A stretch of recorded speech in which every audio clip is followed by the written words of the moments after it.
Tonight at 6 on Alaska's news source, the governor's budget vetoes with rippling effects. We have the reaction tonight to the millions of dollars in cuts. Heat is building into the interior and a first ever heat advisory issued for Sunday. I'll have details. Coming up, we take you to the spectacular valley of 10,000 smokes. You're watching Alaska's news source. Wow, look at that. Beautiful night in South Central. Taking a look outside, checking out the sunshine. A sunny and warm summer day on this Friday for many parts of the state, and Alaskans have been welcoming these warm temperatures. But they could soon become record-breaking temps, and we're starting the show with the forecast. The meteorologist Jackie Purcell. Jackie. Well, that's right. The weekend, it's just about here, and so is the heat, especially for interior Alaska. Now, they'll see a new advisory for heat that will go into effect for the interior on Sunday with temps to top 85 degrees, even up to 89. Now, this is in response to building high pressure over the next few days, and that heat advisory designation is new to Alaska, just added in June this month by the National Weather Service, and it's the first time it's actually been used. Although hot temperatures are nothing new to Alaska, previous hot spells were addressed with some special weather statements. The hottest temperature ever in Alaska, 100 degrees, set in Fort Yukon on June 27th of 1915. And the week prior to and following summer solstice means long days and short nights. It's currently 78 in Fairbanks. Checking out the Anchorage area, we've been nice and warm, 67, just 3-mile-per-hour winds out there. In parts of the metro area have hit those 70s, so it's looking good. 71 now at our location. Just hit that just as we were talking about it. We'll have more in the forecast coming up later. All right, Jackie, look forward to that. Thank you. We turn now to a developing story, the education funding crisis. Tonight, that is the feeling from a growing number of school and elected leaders statewide after Governor Mike Dunleavy issued millions of dollars in line item vetoes. We have team coverage from Anchorage to Fairbanks, and we're starting with our political reporter, Will Courtney, and how districts are dealing with these sudden deficits. Will. That sudden debt load after the governor's nearly $51 million in vetoes to increase education funding for so many leaders right now. Their answer is they have no idea. During a virtual news conference, mayors from Anchorage, the Fairbanks North Star Borough, and the Kenai Peninsula Bureau worry the cuts for their local communities will mean to make that point. Fairbanks Borough Mayor Greer Hopkins started the news conference outside of Fairbanks Pearl Creek Elementary, a school that shut down back in February due to funding issues. The mayors today say this goes beyond partisan politics.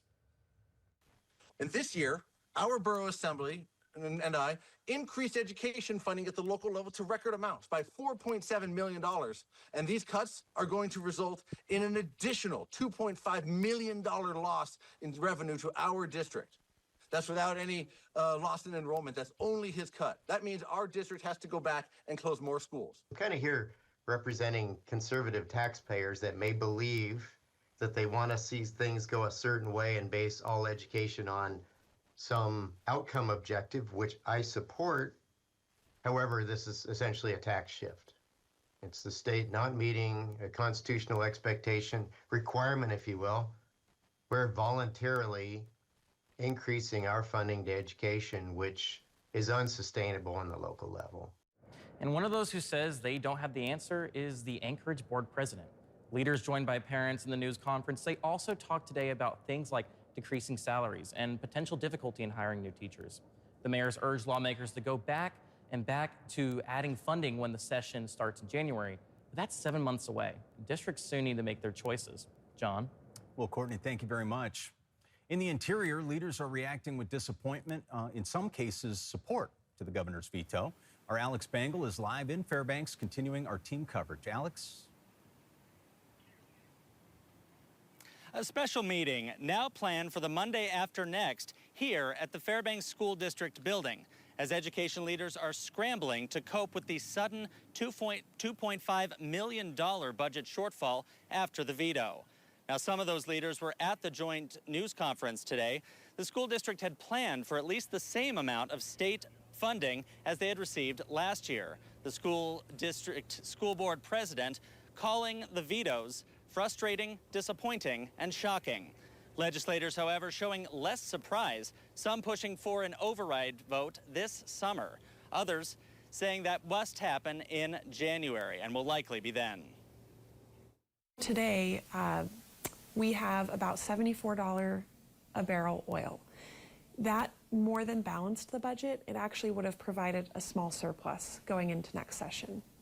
So the line item vetoes are not balancing the budget. The budget was balanced. Well, it's a bummer, yes, but it is, I think, necessary. It's unfortunately necessary because the price of oil, the expected price of oil, Fellow Republican has Representative dropped Will Stapp considerably since the spring revenue forecast.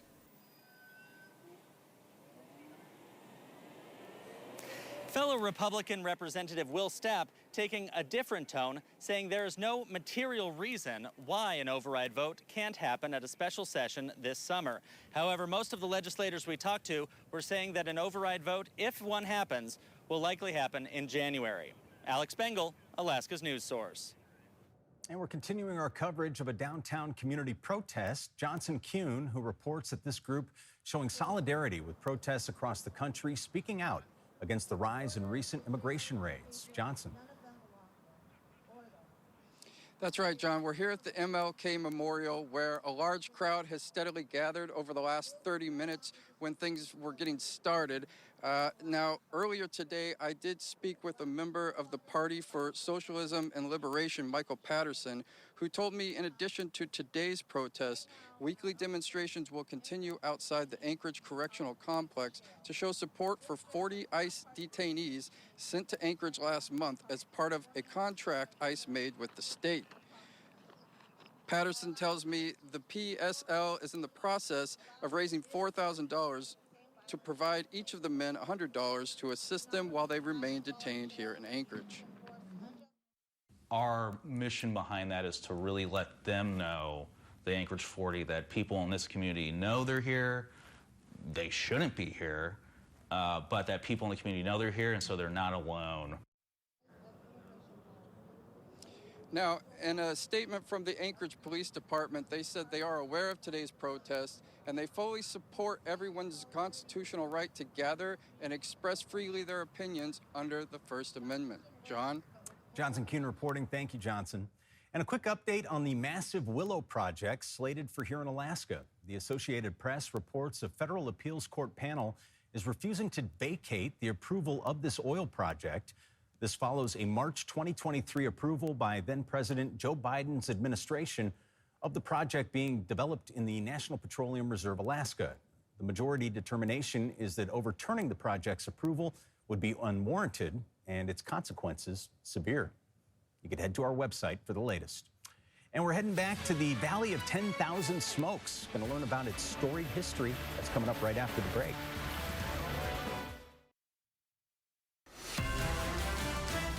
You're watching Alaska's news source. Well, Katmai National Park and Preserve is world famous for its bears, right? But long before the Bear Cam or Fat Bear Week, there was the Valley of 10,000 Smokes. Melissa Fry reports tonight in this installment of Road Trippin'. There's a peacefulness inside Katmai National Park. The rich teal water flows gently. Birds sing freely. And the snow-capped mountains bring a depth and curiosity of how much is out there. It's 4 million acres of beautiful, abundant, and now protected lands. And in the middle sits the Valley of 10,000 Smokes, evidence of a once turbulent land and violent eruption, and the foundation of this national park. The Valley of 10,000 Smokes is how we became a national park, how we became a national monument in the first place. It's the site of the largest volcanic eruption in the 20th century.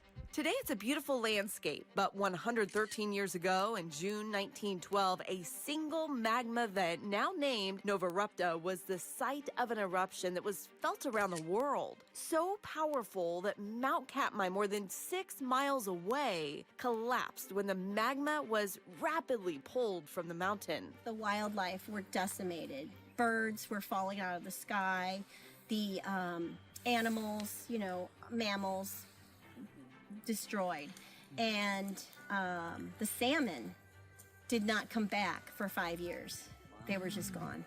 No deaths? Because the people here knew to leave. No one who was currently living here in this area had never experienced an eruption themselves, but they had known from knowledge that had been passed down through generations that when the earth quakes, that's a sign. Years later, explorers returned to the land to find something they'd never seen before. We're standing here in the Valley of 10,000 Smokes, a land of ash. It was created 113 years ago when there was the largest eruption in the 20th century. This is why we now have Katmai National Park and Preserve. All protected land because of how strangely alive and unique it was then. And these lines here, these kind of creases, these channels, are where the smoke steam from the water is coming straight up. And today, even with the towering wall of ash, evidence of pyroclastic flows and pumice scattered across the valley floor, there is a new peace and stillness here as the land remains untouched. Road tripping for Alaska's news source, I'm Melissa Fry. What an incredible history lesson with the most gorgeous of backdrops. Check that out if you can. And don't forget, you can read full stories and watch videos from and we got some great ones, all of our crew's road tripping adventures. Just click on the Road Tripping tab on our website or the mobile app and check them out. Thanks for listening. Click subscribe so you can get the latest podcast from Alaska's news source automatically. And stay up to date with breaking news and in-depth reporting available for free 24/7 with the Alaska's news source app.